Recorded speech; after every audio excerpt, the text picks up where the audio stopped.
ഇദ്ദേഹത്തിൻ്റെത് mental ഷോക്കാണ്. പ്രിയപ്പെട്ടവൾ മരിച്ചില്ല എന്ന് അദ്ദേഹം വിശ്വസിക്കുന്നു. അത് അംഗീകരിക്കാൻ അദ്ദേഹത്തിന്റെ മനസ്സൊരുക്കമല്ല. അക്കാര്യം അംഗീകരിച്ചെടുപ്പിക്കാൻ അദ്ദേഹത്തിന്റെ മനസ്സൊന്ന് സജ്ജമാകണം. അതിന് സൈക്കാട്രിസ്റ്റിന്റെ ട്രീറ്റ്മെന്റ് അത്യാവശ്യമാണ്.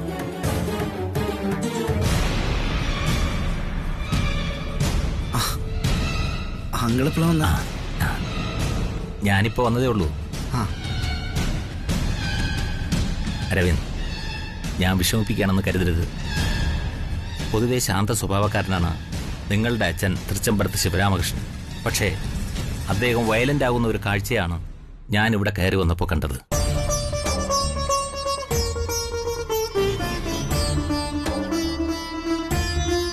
അദ്ദേഹത്തിന്റെ മനസ്സിനെ കൺട്രോളിൽ നിർത്തണം.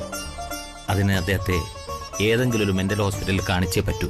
മെന്റൽ ഹോസ്പിറ്റലോ? അച്ഛനെ മെന്റൽ ഹോസ്പിറ്റലിൽ കൊണ്ടുവന്ന കാര്യമൊന്നുമില്ല. അത് അമ്മയില്ലാണ്ടായി പോയതിന്റെ ടെൻഷൻ മാത്രമേ ഉള്ളൂ. ടെൻഷൻ മാറാനുള്ള മരുന്നും കൊടുക്കുന്നുണ്ട്.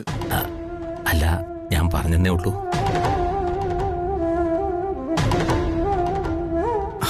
അച്ഛാ, അഖിലിപ്പോ വിളിച്ചിരുന്നു കേട്ടാ. ഇപ്പൊ വരും. അച്ഛൻ വരും. വിളിക്കും. അടുത്ത ഉണ്ട് കേട്ടോ. അച്ഛൻ വരും. നിന്നെ വിളിച്ചു. വിളിച്ചു.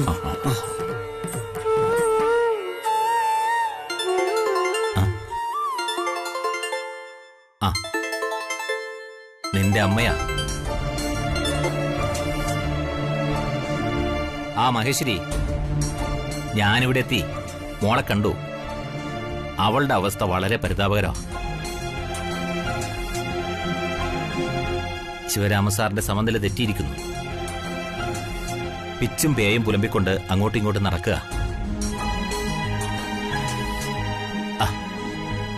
എനിക്ക് തന്നെ സങ്കടം തോന്നുക. ഏതെങ്കിലും മെന്റൽ ഹോസ്പിറ്റൽ അഡ്മിറ്റ് ചെയ്ത് നല്ല ട്രീറ്റ്മെന്റ് കൊടുത്താലേ അത് മാറൂ.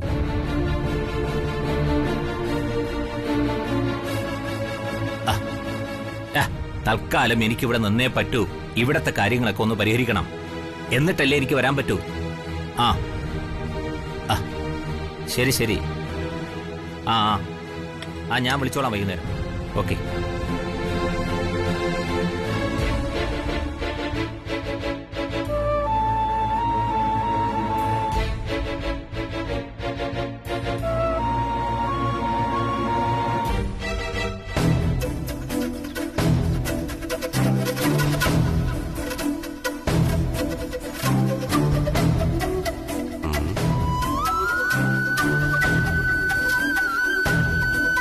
അല്ല സുബ്രോണ, ഈ കല്യാണി ചേച്ചി പറയുന്നതിൽ ഒരു ന്യായമില്ലേ? ഏതൊരു പെൺകുട്ടിയുടെയും ജീവിതാഭിലാഷമാണ് അമ്മയാകുക എന്നുള്ളത്. ആ സ്വപ്നം തകർത്ത് കളയുക എന്ന് വെച്ചാ ആർക്കെങ്കിലും സഹിക്കാൻ പറ്റുന്ന കാര്യമാണോ? തീർച്ചയായും നീ പറഞ്ഞ എന്റെ ശരി. കല്യാണിയുടെ സ്ഥാനത്ത് മറ്റേത് പെണ്ണായിരുന്നെങ്കിലും ഇങ്ങനെ ആയിരിക്കില്ല പ്രതികരിക്കുക.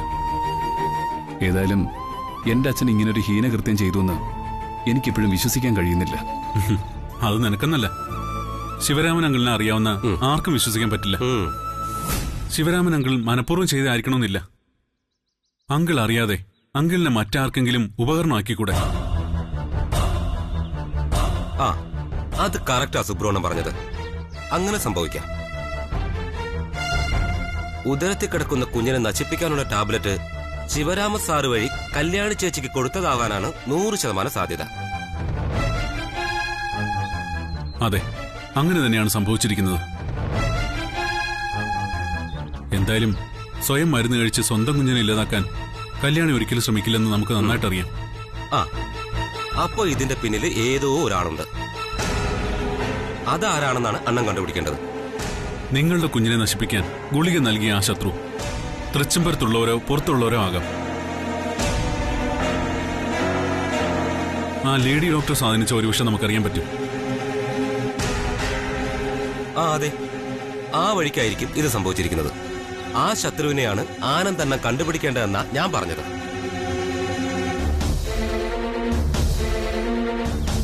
ആനന്ദ്, നിനക്കറിയാലോ, നീ കല്യാണി വിവാഹം കഴിച്ചതിൽ ഒത്തിരി കണ്ണുകടിയും അസൂയയും വൈരാഗ്യമുള്ളവരും ഉണ്ട്. അഖിലാന്റിയുടെ ശത്രുത സ്വാഭാവികം, അത് വിട്ടേക്ക്. അത് നിങ്ങളെയോ നിങ്ങൾക്കുണ്ടാവുന്ന കുഞ്ഞിനെ നശിപ്പിക്കാനുള്ള ശത്രുതയല്ലല്ലോ. അങ്ങനെ ഏതെങ്കിലും ശത്രുക്കളായിരിക്കും ഇതിന് പിന്നിൽ. അവരെ കണ്ടെത്തുന്നതിന് പകരം നീ കല്യാണിയോട് വഴക്കിടുകയല്ല വേണ്ടത്. നീ ഇങ്ങനൊന്നും ആയിരുന്നില്ലല്ലോ ആനന്ദ്. നിനക്കിത് എന്തു പറ്റി?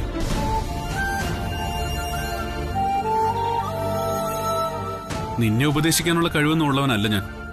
നിന്റെ മുമ്പിൽ ഞാനൊന്നുമല്ല. എന്റെ തകർച്ചകളിലും പതർച്ചകളിലും ഒരു കൈ തന്നും 1000 ബലമുള്ള വാക്കുകൾ കൊണ്ടും എന്നെ പിടിച്ചു നിർത്തിയിട്ടുള്ളവനാ നീ.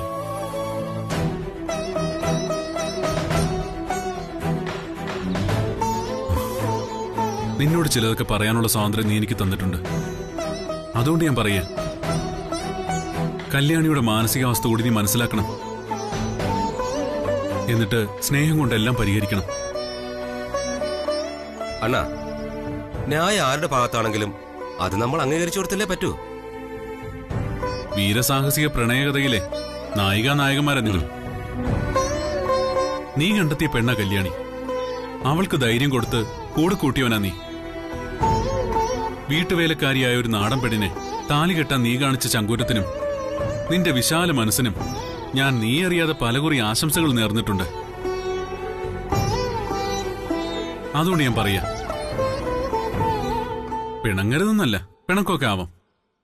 പക്ഷേ ഏതൊരു പിണക്കവും ഒരു 5 മിനിറ്റിനപ്പുറത്തേക്ക് നീളരുത്.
എനിക്ക് ആഹാരം തരാൻ ഇവിടെ ആരുമില്ലേ? എന്റെ അകലെ ഉണ്ടായിരുന്നെങ്കിൽ ഞാനിങ്ങനെ അടുക്കള കയറി ഇറങ്ങേണ്ട കാര്യം ഉണ്ടായിരുന്നോ?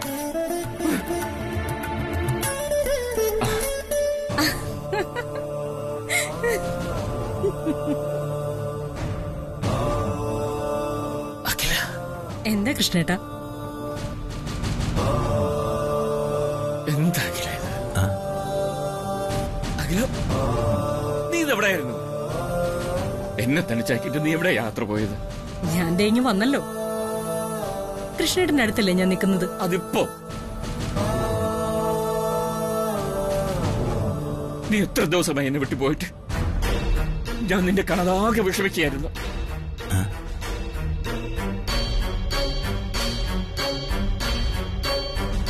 പക്ഷെ ഞാൻ പോവേണ്ട അടുത്ത് ഞാൻ പോയല്ലേ പറ്റൂ കൃഷ്ണേട്ടാ. അഖില, നീ പോയത് പിന്നെ എന്റെ കാര്യത്തിൽ ആർക്കും ഒരു ശ്രദ്ധയില്ല.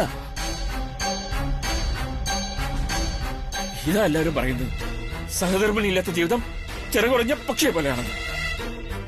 മരിച്ചുപോയ അഖിലയോടാണല്ലോ സംസാരിക്കുന്നത്. അപ്പോ ആത്മാവിനെ അദ്ദേഹത്തിന് കാണാൻ പറ്റുമോ?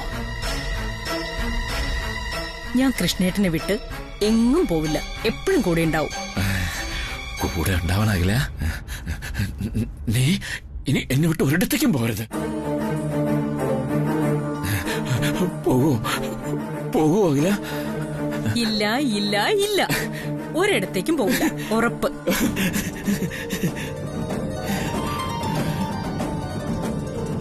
നിങ്ങൾക്ക് ഭ്രാന്ത് കൂടുകയാണല്ലോ. അരവിന്ദനോട് പറയണം.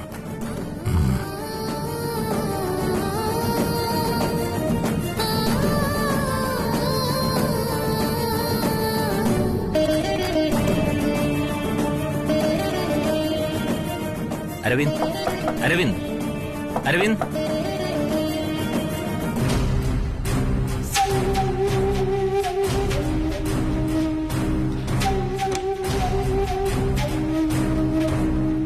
എന്താ അങ്കിൾ? നന്ദന അവളെ നല്ല ഉറക്ക വിളിക്കണോ? വേണ്ട. അരവിന്ദ് ആ വാതിൽ ചാരിയിട്ട് ഒന്നിങ്ങോട്ട് വന്നേ. ഇപ്പോഴത്തെ അവസ്ഥയിൽ അവളുടെ ഉറക്കം നഷ്ടപ്പെടുത്തരുത്. വയറ്റിൽ കിടക്കുന്ന കുഞ്ഞിന് ദോഷമാണ്. തൽക്കാലം ഈ കാഴ്ചയൊന്നും അവൾ കാണണ്ട.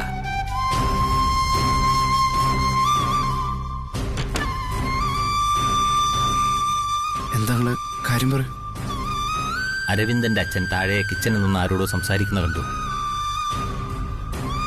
കിച്ചണിലാരോ സംസാരിക്കാന്നോ? അച്ഛൻ അങ്ങനെ കിച്ചണിലൊന്നും പോകാറില്ലല്ലോ. ഞാൻ കണ്ടിട്ടാ വരുന്നത്. അഖിലയോട് സംസാരിക്കുന്നതായിട്ടാ എനിക്ക് തോന്നിയത്. മരിച്ചവരുമായി സംസാരിക്കുന്നുവെങ്കിൽ അത് സൂക്ഷിക്കണം. അതുകൊണ്ടാ നന്ദനെ വിളിക്കണ്ടെന്ന് ഞാൻ പറഞ്ഞത്. അങ്ങളോ വാ.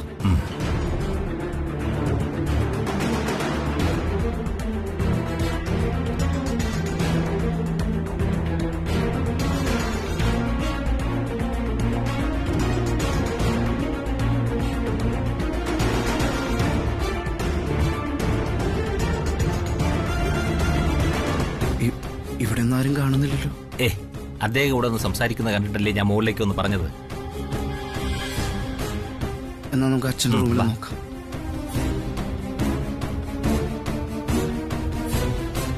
അച്ഛാ, അച്ഛാ, അച്ഛാ,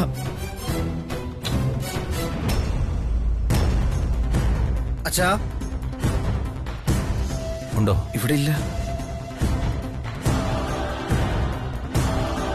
അച്ഛൻ ഈ രാത്രിയിലൂടെ പോയതൊന്നും ഒരു പിടിയില്ലല്ലോ.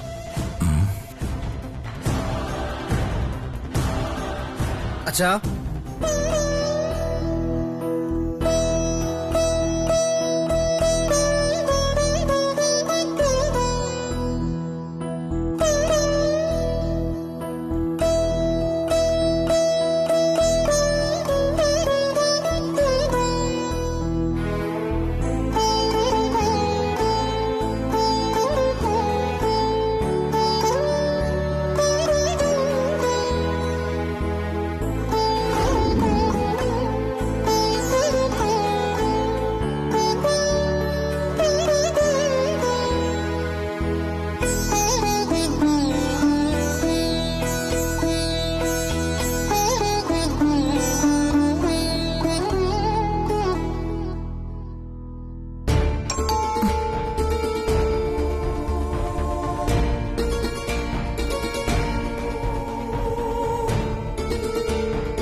മോളെ കല്യാണി,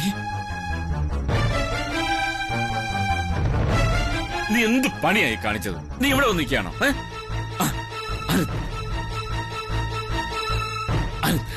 ഈ കല്യാണി കാണിച്ചത് ശരിയാണെന്ന് തോന്നുന്നുണ്ടോ നിനക്ക്? ഈ അച്ഛനെ മറന്ന് നിങ്ങൾ രണ്ടുപേരും ഇവിടെ വന്നിരിക്കുകയാണോ?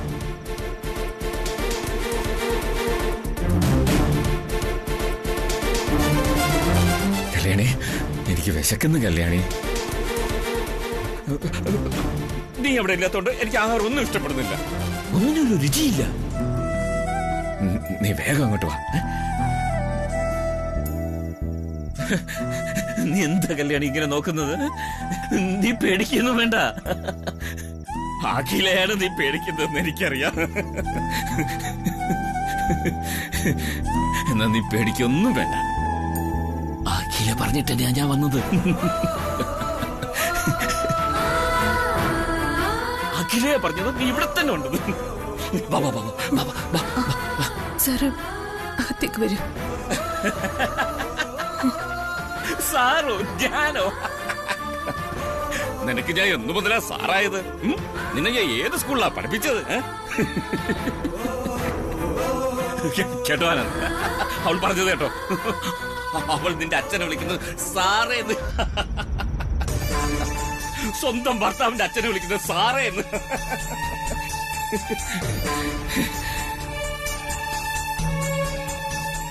ആ വിളി തന്നെ അറിയാം നമ്മളൊക്കെ തമ്മിൽ അന്യോന്യം എത്രയോ അകലത്തിലാണെന്ന്. അകലങ്ങൾ കൂടുന്തോറും എല്ലാവരും തമ്മിലുള്ള ആത്മബന്ധം കുറയും. മോനെ ആനന്ദ്, അച്ഛാ, മോനെ അച്ഛനൊക്കെ ഇനി എത്ര കാലം?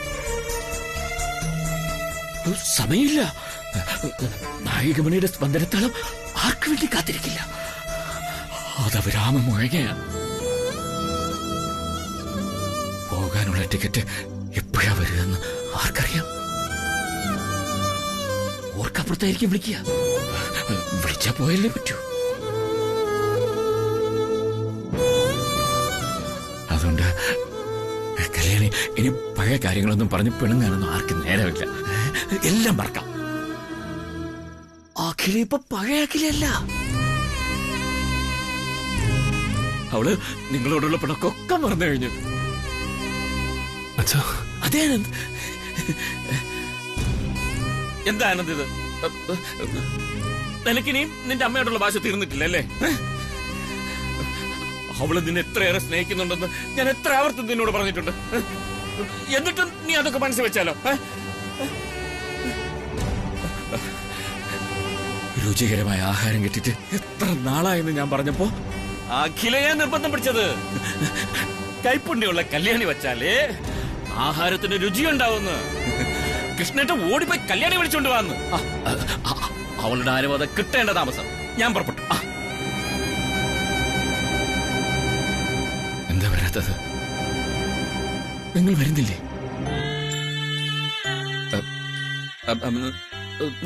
നീ വരുന്നില്ലെങ്കിൽ വേണ്ട. അഖില എവിടെ കാത്തിരിക്കുക? ഞാൻ കല്യാണം കൊണ്ടുപോവാ. വാ കല്യാണി, വാ വാ വാ.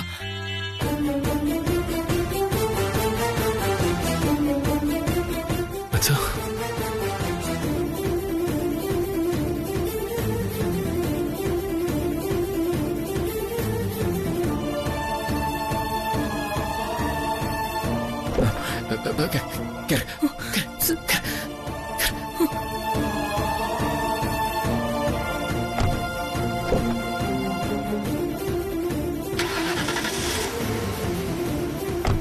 വണ്ടി വിട.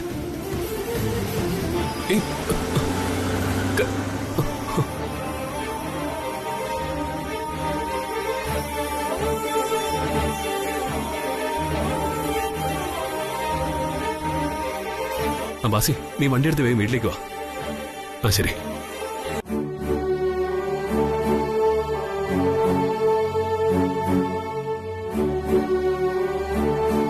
മനസ്സിന്റെ സമനില തെറ്റിയ ഒരാള് രാത്രി ആരോടും പറയാതെ എങ്ങോട്ടും ഇറങ്ങി പോയിരിക്കുന്നു.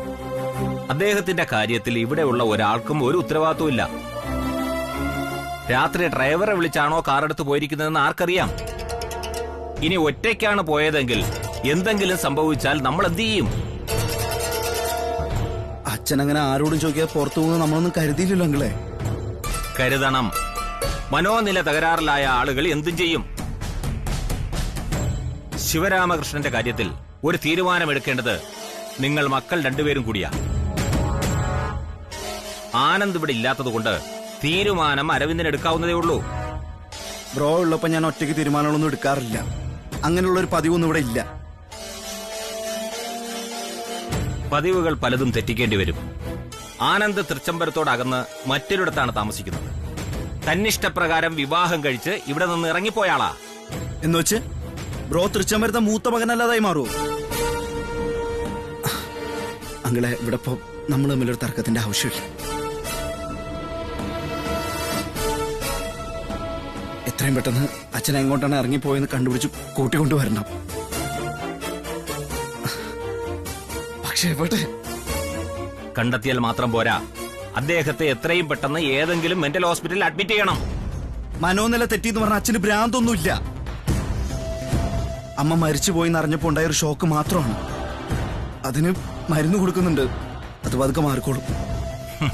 അങ്ങനെ മാറിക്കോളൂ എന്ന് കരുതി കാത്തിരുന്ന ഇതുപോലെ ഇനിയും സംഭവിക്കും. അല്ലെങ്കിൽ ഇവിടെ അദ്ദേഹത്തിന്റെ കൂടെ എപ്പോഴും ഒരാളുണ്ടാവണം.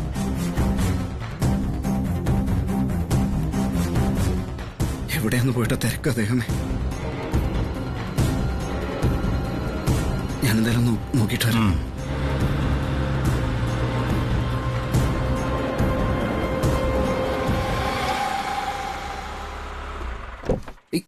അച്ഛനല്ലേ ഇത്? വകലാണ് വകലാണ്